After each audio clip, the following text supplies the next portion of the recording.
Bienvenidos al presente video. En esta oportunidad abordaremos la temática de las neurociencias. Realizaremos una breve introducción respecto a este campo relacionado al estudio del sistema nervioso. Las neurociencias podemos entender de tres formas. La primera, como un conjunto de ciencias que estudian el sistema nervioso.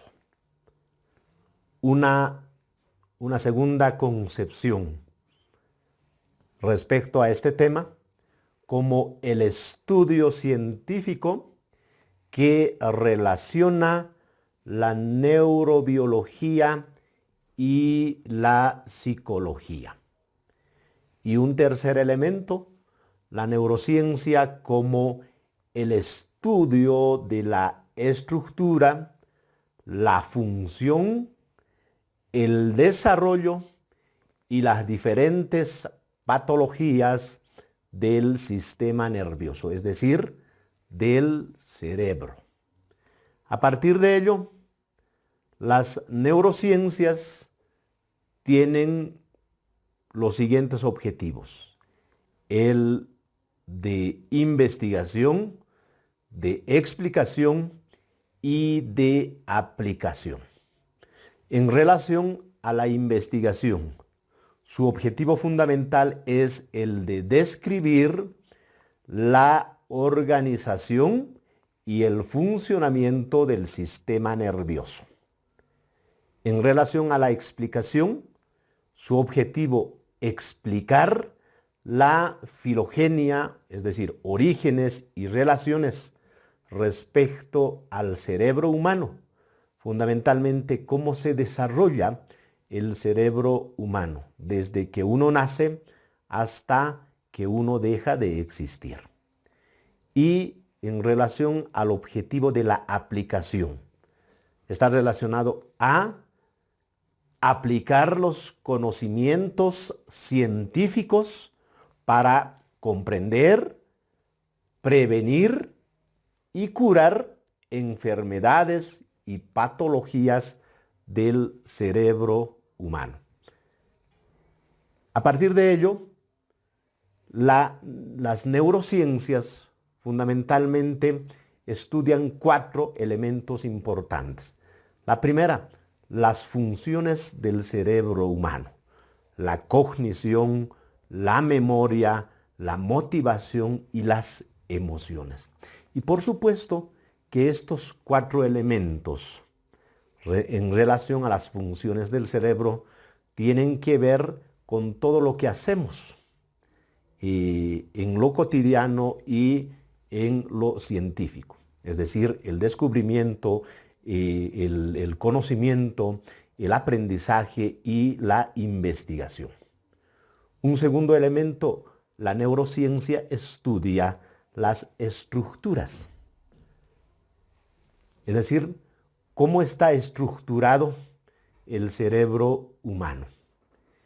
Cada parte del cerebro humano tiene una determinada función que cumple y, por supuesto, esa función tiene que ver con las diferentes actividades cognitivas, actividades emocionales que el ser humano lo realiza.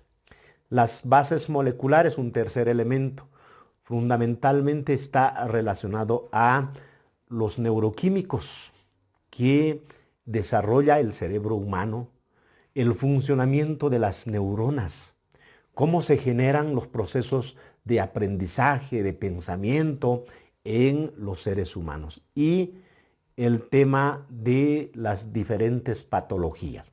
Un cuarto elemento, las neurociencias estudian las diferentes patologías, enfermedades de lo que significa el sistema nervioso, como por ejemplo el Alzheimer, la esquizofrenia, entre otras patologías.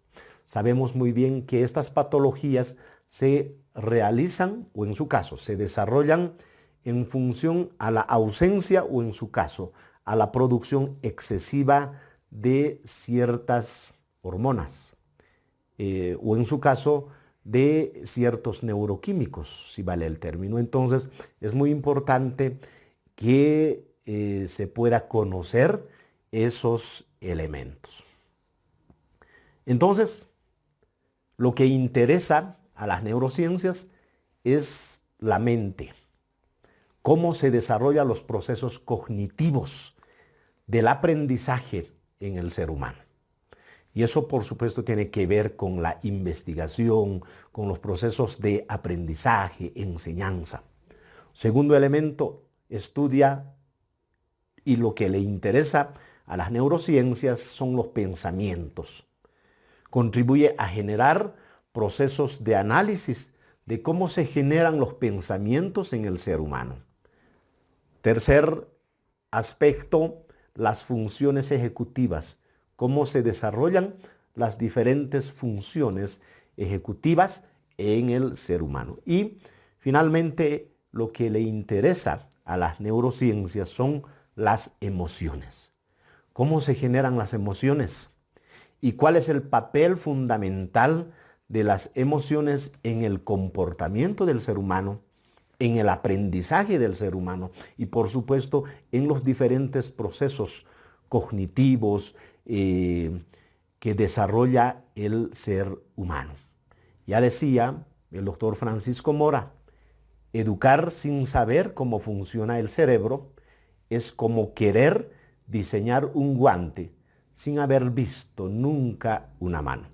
A partir de ello, es importante que en los procesos de aprendizaje y enseñanza, las personas que estamos dedicados a este tema, los educadores, los profesores, deben necesariamente interesarse por cómo funciona, por entender el sistema nervioso y cómo funciona el cerebro humano en los diferentes procesos cognitivos y de aprendizaje.